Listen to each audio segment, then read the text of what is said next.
This year became the year of a complete paradigm shift in the handling of our national issues. We collectively summoned the courage to make bold, decisive, far-reaching, and long-term decisions to once and for all put our country on the path to attaining its full socio-economic potential. The choices we've made over the last year were neither easy, populist, nor convenient. They were, however, meaningful, appropriate, and necessary. In the short term, painful, but in the long term, gainful. 2023 is the year we decided to stop wastage and extravagance, instead opting to live within our means. We decided to cut expenditure by up to 400 billion shillings so as to reduce our borrowing. We decided to enhance our tax revenues by Kenya shillings 600 billion to fund our programs and development so as to safeguard our sovereignty and independence. Ladies and gentlemen, we certainly cannot be independent if we are enslaved by monumental debt, as has been the case. We take pride in the strides we've made as a nation. We have triumphed over the threat of economic stagnation and are now in secure space with regard to our sovereign debt obligations. Inflation has reduced to 6.8%, and our GDP is growing at a rate of 5.4%, placing Kenya as the 29th fastest growing economy in the world. In 2023, we decided to get rid of consumption subsidies that not only drove our nation into deeper financial distress, but were also unsustainable, opaque, and only benefited middlemen at the expense of those who truly deserved support. Instead, we deliberately redirected our focus to support production through incentives in our crops, livestock, and fisheries programs. Today, with the blessing of good weather, thanks to God, these interventions have enabled us increase our food productivity by 40% at a fraction of the previous cost. Working with farmers, our foremost patriots, we shall double our efforts in 2024 until we reduce our Kenya shillings 500 billion food import bill to zero and rid our country of the shame of hunger. In 2023, we decided that growing our economy, as has been the case in the past, was not enough. Change was an inevitable imperative. As such, we rolled out an economic growth model intentionally designed to be inclusive, deliberately expanding opportunities and creating jobs. Millions of jobs, all types of jobs, construction jobs, technical jobs, digital jobs, as well as entrepreneurial opportunities, both locally and abroad. Our housing program, for example, not only provides decent home ownership for millions, including some slum dwellers who now live in squalor, but it also aims to reverse agricultural land fragmentation and has already created 120,000 jobs with plans to employ an even greater multiple of people next year. For the first time, my Mama Mboga and Boda Boda friends will now have a chance to own a home in our Kenya shillings 4,000 a month, 3% interest rate tenant purchase scheme. That will be the case for other Kenyans on our 6% affordable housing and 9% market housing program.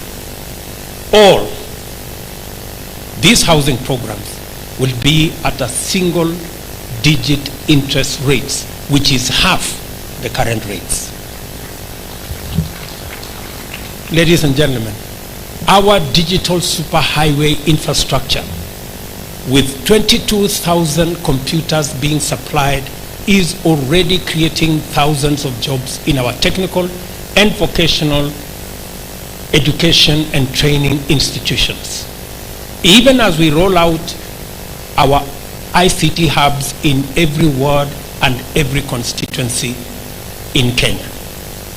Our international jobs program is well on course, having negotiated many bilateral labor agreements to open up opportunities for employment for Kenyans globally. Our collective efforts have not only rescued us from economic paralysis, but propelled us towards a brighter future. We navigated complex debt situations, accelerated economic progress, and invested significantly in our human capital. Recognizing the pivotal role of education, we increased allocation to the education sector by Kenya shillings 127 billion, which enabled us enhanced capitation for our learners, bringing us closer to the dream of universal education from ECD to the tertiary level. We also employed 56,000 teachers to improve access to quality education throughout Kenya. We have equally made immense progress in promoting financial inclusion and dignity of Kenyans at the lower economic echelons. The Hustler Fund and the NSSF new contribution model exemplify our dedication to inclusive growth, financial well-being, and social security for all Kenyans. We have made affordable credit available to millions of Kenyans who for years were alienated and underserved by financial institutions. The Hustler Fund has disbursed over Kenya's shillings 42 billion to Kenyans in just 1 year, making it the largest financial inclusion program in Kenya. And most importantly, over 7 million Kenyans are now regular customers, transacting and doing business, freed from the bondage of shylocks and predatory lenders. Kenyans who would otherwise not make it beyond the watchman at the financial institution now access close to 100 million shillings from the Hustler Fund every single day. We shall continue to improve and expand the range of products offered under this revolutionary intervention.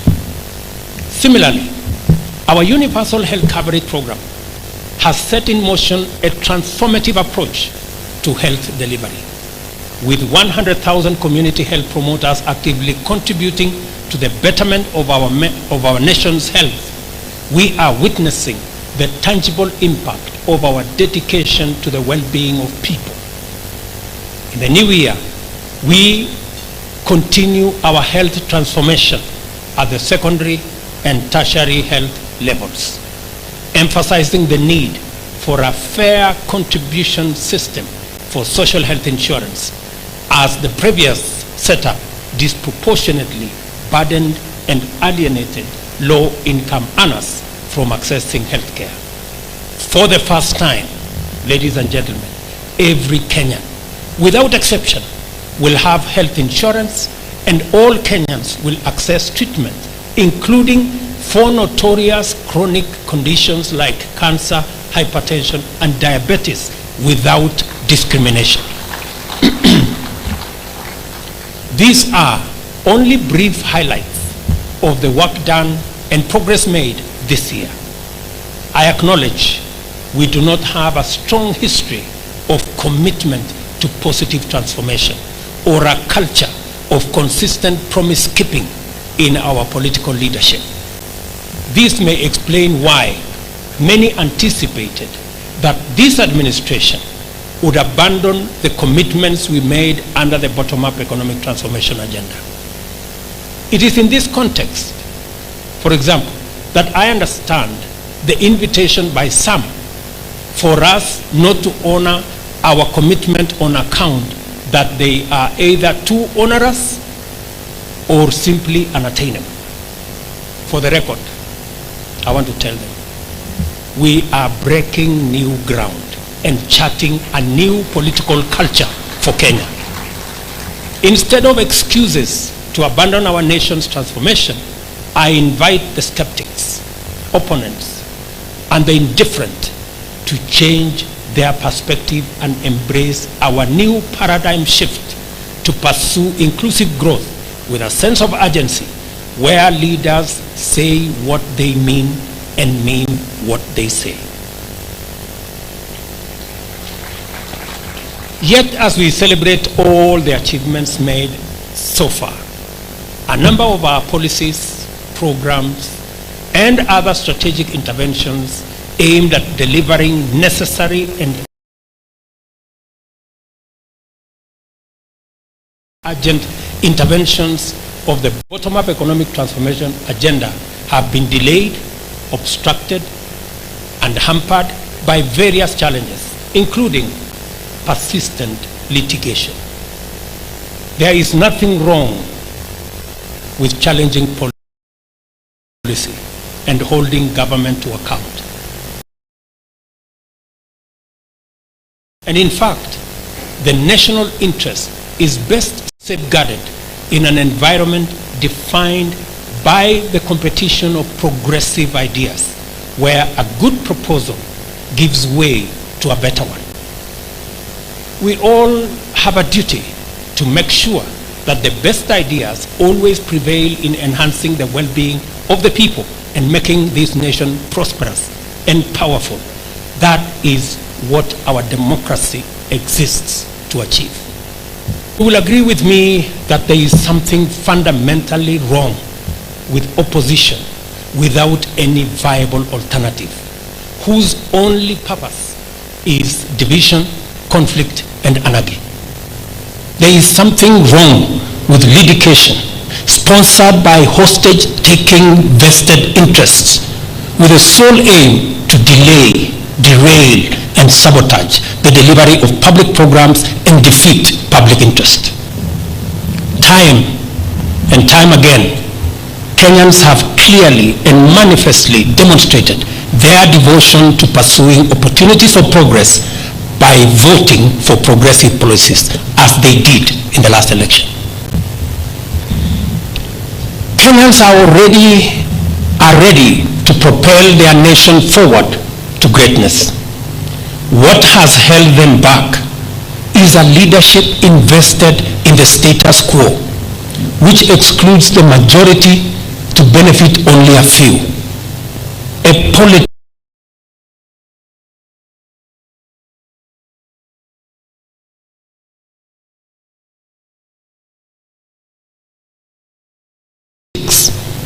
comfortable with keeping millions in want and indignity to preserve the illegitimate privileges of a few, and a resultant institutional system in which the disenfranchisement of ordinary people is the yardstick of public policy. This should and must change. A new paradigm, inevitable clash of ideologies at the moment that go beyond a mere conflict over choices. It extends to a disagreement between us as to who between the few who will power judiciary and everyone else without distinction, who are the legitimate targets and beneficiaries of public policy. We are at the moment of reflection that calls us to revisit the first principles of our civil and political understanding, re-evaluate the terms of our social contract, and place Kenyans, the ones we sometimes call ordinary, at the center of all national discourse. As we do this, we must appreciate one indisputable fact. Freedom is our lifeblood and identity. We are a society defined by opportunity, founded on free enterprise and democracy, where competition and merit are underpinned by compassion, inclusivity, and a strong sense of collective interest. Public policy must therefore respect, uphold, and promote this fundamental character, enhancing our aspirations by ensuring that everyone, and I repeat, everyone must be seen and heard, and that no one, and I repeat again, no one is left behind. For us to remain a viable nation-building project, every Kenyan must be represented at the decision-making table. The public interest is safeguarded by our constitutional dispensation, providing for the implementation of state policy for the benefit of all citizens, not some citizens. This includes the implementation of social and economic rights, a progressive economy creating jobs and wealth, fighting corruption, controlling wastage, supporting public institutions, and protecting freedom and the rule of law. This perspective radically increases the number of possible winners and dramatically diminishes likely losers. Yet, every new way of doing things can threaten the privileges of a dominant minority and alienate the beneficiaries of an unjust system. Whenever this happens, ladies and gentlemen, their associates can attempt to hijack national institutions, turning them into anti-people weapons for a select privileged few and saboteurs of inclusive transformation for the majority. We are, unfortunately, at such a moment in our national history. The question is, how do we proceed from this point? The people of Kenya have made great sacrifices to immensely facilitate us, their leaders, and all public servants, for us to do the very best that we can in making this country work for everyone, and in making sure that our institutions protect and increase opportunities for wealth and employment for all. The people of Kenya have also invested in providing us, their leaders, in all arms of government with generous welfare and other benefits, including medical and housing benefits that they can only dream of. The expectation that we shall in turn safeguard their opportunities to access either commensurate, if not similar, benefits. We must recognize, ladies and gentlemen, the extraordinary privilege that has been bestowed on us to serve this nation as members of the cabinet, the civil society, the security services, members of parliament, county governments, the judiciary, or in the commissions and independent offices. Accordingly, we are under solemn obligation to dedicate all our time, energy, and abilities to the advancement of the people's aspirations and the improvement of their well-being. In other words, the very best of our professional and moral and intellectual capabilities must be summoned in the service of the nation. And as trustees of the people, we are duty-bound to exercise public authority and deploy public resources to the best of our judgment and discretion with the public interest in our mind. Our understanding of public interest must be aligned with the imperative to enhance the social contract and be connected with the urgent need to increase opportunities and transform the landscape of possibilities. Let us therefore reflect very deeply about the ways in which we act and speak in the name of the Constitution.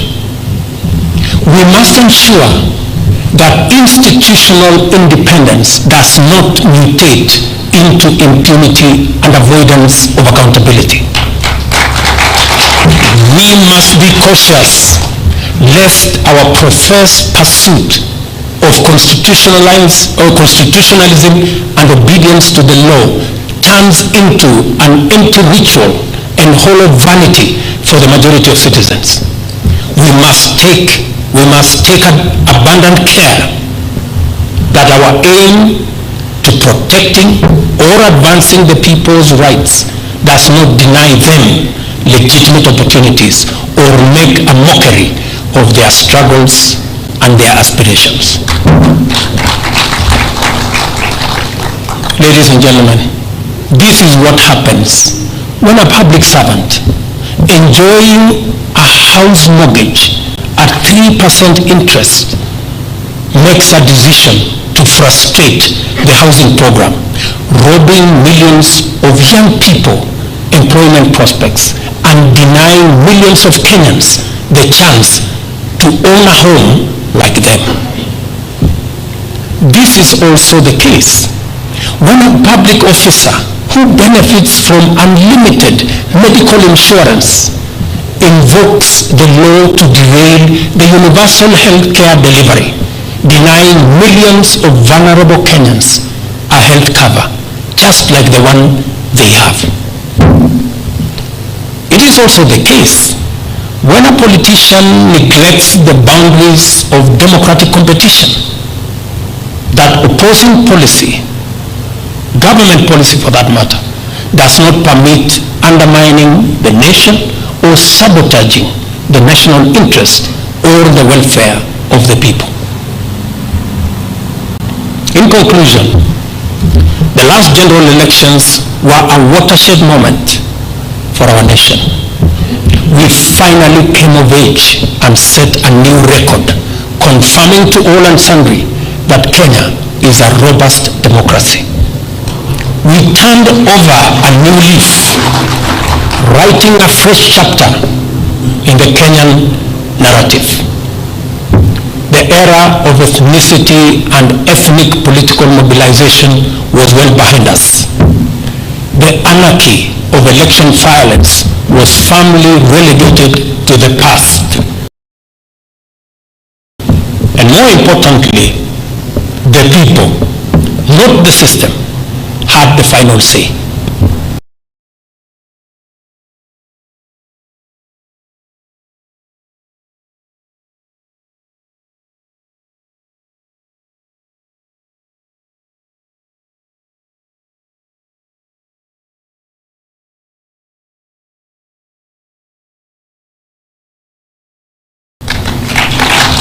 This new narrative, and Kenya stands as the third highest recipient of remittances according to World Bank.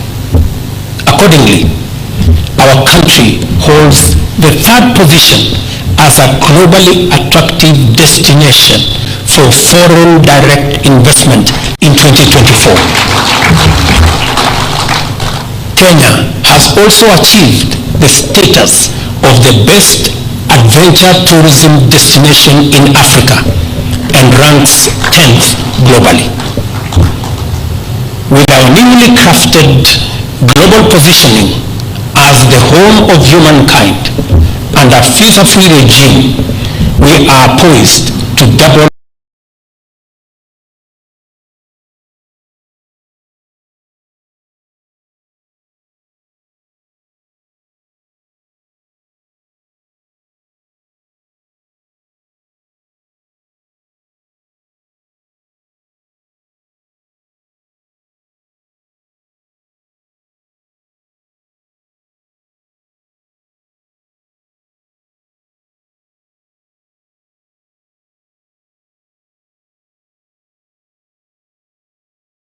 our tourist ethnic bigotry. A Kenya free of anarchy and violence, and a nation not founded on negativity, but a new positive narrative that is gaining momentum globally. It is important for us to remind one another of what really is at stake. We have come some encouraging way amid enormous challenges and significant difficulties. Our path will be easier, our journey will be faster, and our progress smoother if we all remember that the people of Kenya have interests that dictate our job descriptions and form the terms of our employment. Let us remember this. Let us remember this always. And remember that with the new year comes our opportunity to do much more and much better. And that is why I wish every Kenyan, irrespective of their status, irrespective of their station, irrespective of where they live, a blessed, progressive, and successful 2024.